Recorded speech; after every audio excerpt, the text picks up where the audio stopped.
So I'd like to introduce a candidate for school board here in the local area, Terry Kemple. He's going to say a few things to us as well. Come on up, Terry. Wow.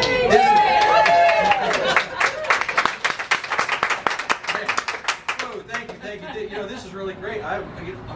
When you send out a notice, fortunately Chris sent his out, and unfortunately I sent mine out, but you never know who's going to show up. You all are to be commended. This is tremendous to have this kind of show up with just a couple hours worth of notice, really. So thank you very much. And the reason that we're here, the reason that our group is gathered,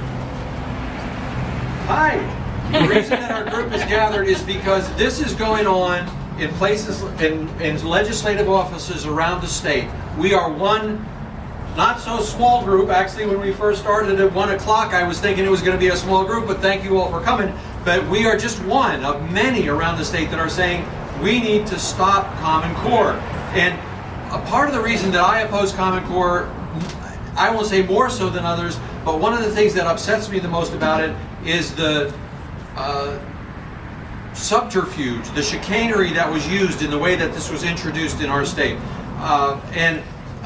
Some people would say politely that there are unsubstantiated claims about Common Core that are being made. Some who are not quite so polite would say there are outright lies being told about what Common Core is and what it's going to do.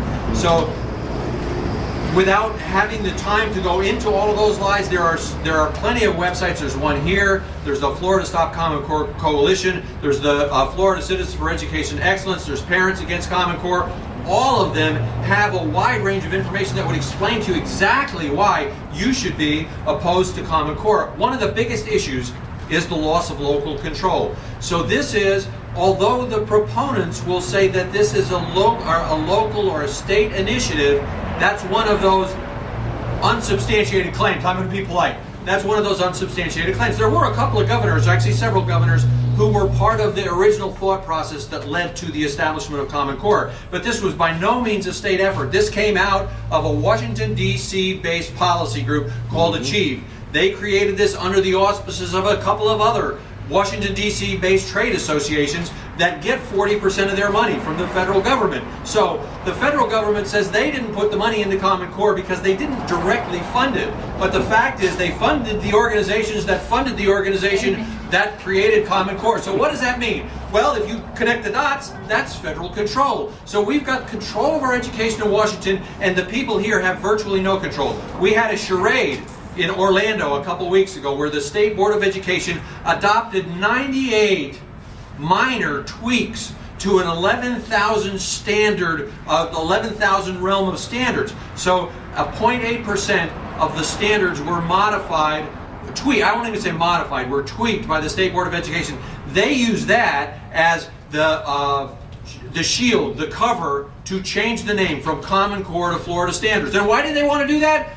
Well, because there's a lot of opposition raised up to Common Core. So they figure if they change the name and make it sound like something else, the opposition will go away. Well, we're here to say that the opposition is not going away. That's right. Common Core, by any name, still smells bad. Rotten to the core is the term that we use, and it is rotten to the core. So please, if you're seeing this, if you're hearing this, become knowledgeable.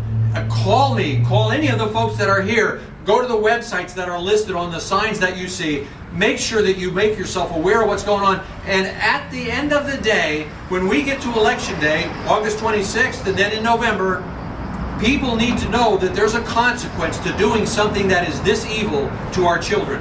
Because if you go on the web, you can see pictures of kids who are just crying out in frustration because of the ridiculous way that Common Core forces them to do some of the stuff that they're trying to do. So we want to thank you. I want to again thank all of you.